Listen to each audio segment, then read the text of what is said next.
Os irmãos Grimm estão por trás de algumas das mais famosas e amadas histórias infantis que conhecemos.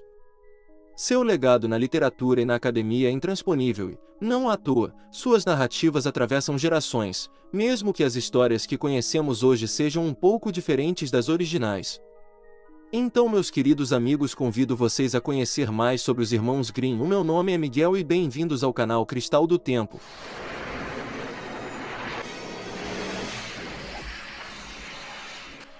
Jacob e Wilhelm Grimm nasceram em 1785 e 1786, respectivamente, no então condado de Hesse-Kassel, atual Alemanha. Quando Jacob tinha apenas 11 anos, seu pai morreu de pneumonia, e ele viu sua família passar por dificuldades financeiras. Com a ajuda de uma tia, os irmãos Grimm conseguiram cursar o equivalente ao ensino médio atual e, depois, entraram na faculdade de Direito, com o intuito de seguir os passos do pai no serviço público. Jacob, mais velho, foi para Marburg, em 1802, e seu irmão mais novo, Wilhelm, o acompanhou no ano seguinte. Entretanto, a inclinação para o resgate e registro do folclore local fizeram com que os irmãos seguissem outro caminho.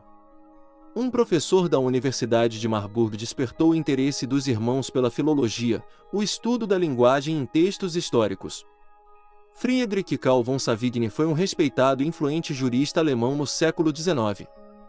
A escola histórica desenvolvida por Savigny representava sua visão em relação ao direito como um organismo vivo, que se modificava, se transformava e se adaptava seguindo os costumes de um povo. Com a ajuda de Savigny, o contato com outros acadêmicos e por meio do entendimento de que a cultura e as tradições influenciam a forma como uma sociedade se organiza, o desejo dos irmãos Grimm de dedicarem-se ao estudo da história literária alemã se tornou uma realidade. Contar histórias e transmiti-las de geração em geração sempre foi uma forma de guardar a cultura, as tradições e valores de um povo. Em meio a transformações sociais e políticas causadas pelas guerras napoleônicas no século XIX, os irmãos Grimm e outros românticos alemães recorreram às histórias tradicionais como forma de exaltar a cultura nacional.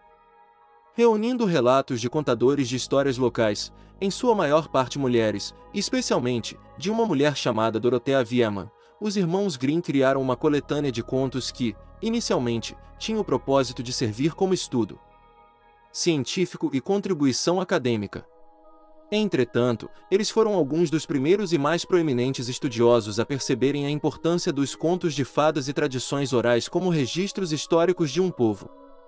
Contos Infantis e Domésticos, Kinder und Ausmarchen, foi publicado em 1812, e reunia um número seleto de histórias que, antes, estavam limitadas apenas à tradição oral.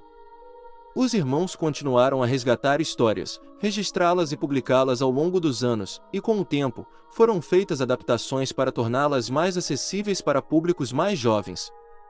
As ilustrações que acompanhavam as histórias, assim como as palavras que elas representavam, também foram responsáveis por moldar o imaginário popular do que era o folclore alemão da época.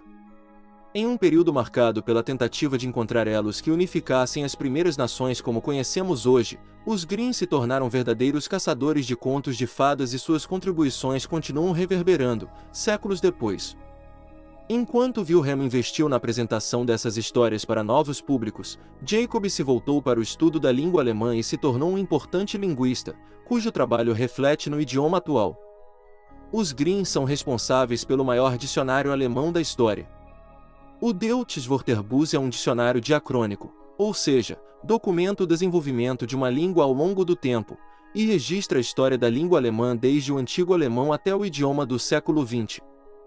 Por meio de milhões de documentos e registros históricos e linguísticos, os irmãos Grimm, ao lado de dezenas de outros acadêmicos, começaram a compilar palavras e seus significados.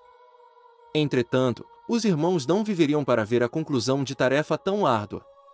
O primeiro volume foi publicado em 1845 e Wilhelm Grimm, responsável pela letra D, morreu em 1859. Jacob conseguiu chegar à letra F, mas morreu em 1863. Assim como o registro das tradições orais por meio da publicação dos contos de fadas tradicionais, o Deutsches Wörterbuch foi responsável por unificar o alemão e representou uma forte identidade da Alemanha como nação que, na época, estava fragmentada em pequenos reinos. Filologistas se uniram, por gerações, para dar continuidade ao trabalho iniciado pelos Grimm. Em 2016, 178 anos depois, foi concluído Deutsches Wörterbuch. Jacob e Wilhelm Grimm se tornaram mundialmente conhecidos pelos contos que imortalizaram, mas também contribuíram para a metodologia de coleta e documentação do folclore alemão. Foram figuras responsáveis por registrar histórias que, por muito tempo, ficaram restritas à tradição oral. Sua contribuição para o folclore europeu e para a literatura pode ser percebida pelas narrativas que continuam atravessando gerações, mesmo que elas se transformem ao longo do tempo. Rumpelstiltskin, Branca de Neve, Cinderela, Rapunzel, A Bela Adormecida e muitas outras histórias podem ter uma cara diferente, hoje, mas nos remontam a tradições e narrativas ancestrais que continuam tocando pessoas ao redor do mundo.